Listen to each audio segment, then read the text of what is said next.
దేవుని పరిశుద్ధమైన నామమునకు మహిమ, ఘనత, ప్రభావములు కలుగును గాక. వీక్షిస్తున్న మీ అందరికీ మన ప్రభువైన యేసుక్రీస్తు నామములో నా యొక్క ప్రత్యేకమైన వందనాలు తెలియజేస్తున్నాను.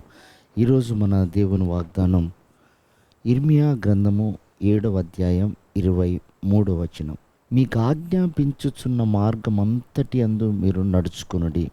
ప్రియమైనటువంటి దేవుని బిడ్డలారా, యేసు ప్రభు ఈ లోకానికి వచ్చినప్పుడు ఆయన చెప్పిన మాట ఏమిటంటే, నేనే మార్గము, సత్యము, జీవము. అంటే ఒక క్రైస్తవ సమాజము నడవవలసిన మార్గం ఒకటి ఉంది. ఆ మార్గం తప్ప మరొక మార్గంలో మనం ప్రయాణం చేయకూడదు.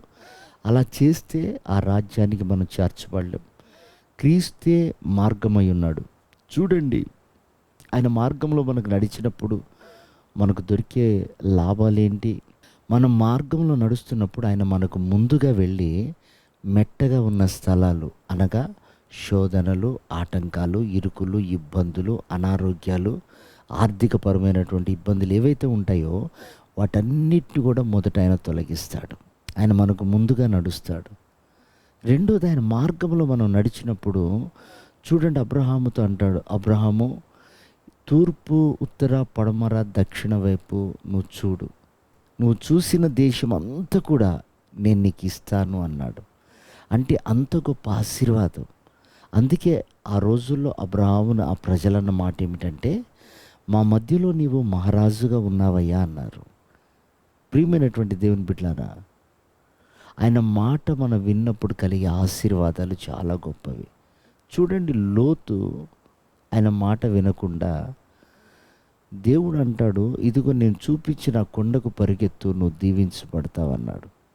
కానీ అతడు, అలా కాదు ప్రభువా, ఇదిగో నాకు సమీపంగా ఉన్న ఈ సోయర్కి వెళ్తాను అన్నాడు. చూడండి, దేవుడు ఒక వ్యక్తిని పంపించాడంటే అక్కడ ఆశీర్వాదం ఉంటుంది. అది అతడు అంగీకరించలే. దూరం ఉంది, కష్టం ఉంది, ఈ ఇరుకు నా వల్ల కాదు అనుకున్నాడు. అబ్రహామును చూడండి, అబ్రహామా, నువ్వు వెళ్ళి పలానా కొండపైన నీ కుమారుణ్ణి బలి అర్పించంటే అతడు వెళ్ళి బలి అర్పించబోతున్నప్పుడు ఇస్సాకుకు బదులుగా దేవుడు అక్కడ ఒక గొర్రె పిల్లని నియమించాడు.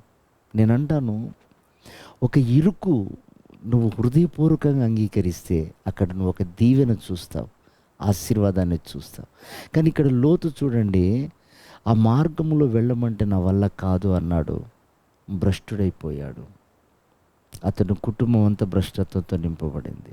కనుక ప్రియమైన వారలారా, ఆయన మార్గంలో మనకు దీవెన, ఆశీర్వాదం, స్వస్థతలు అనేకమైనటువంటి ఉన్నాయి. కనుక ఆ మార్గం కాక మనకు మరొక మార్గం లేదు. ఆ మార్గంలో నడిచి ఆ నిత్యరాజ్యంలోనికి మనం సిద్ధపడదాం. అలాంటి కృప ఈ ఉదయకాలం ప్రభు మనందరికీ దయచేయను కాక. ఆమె.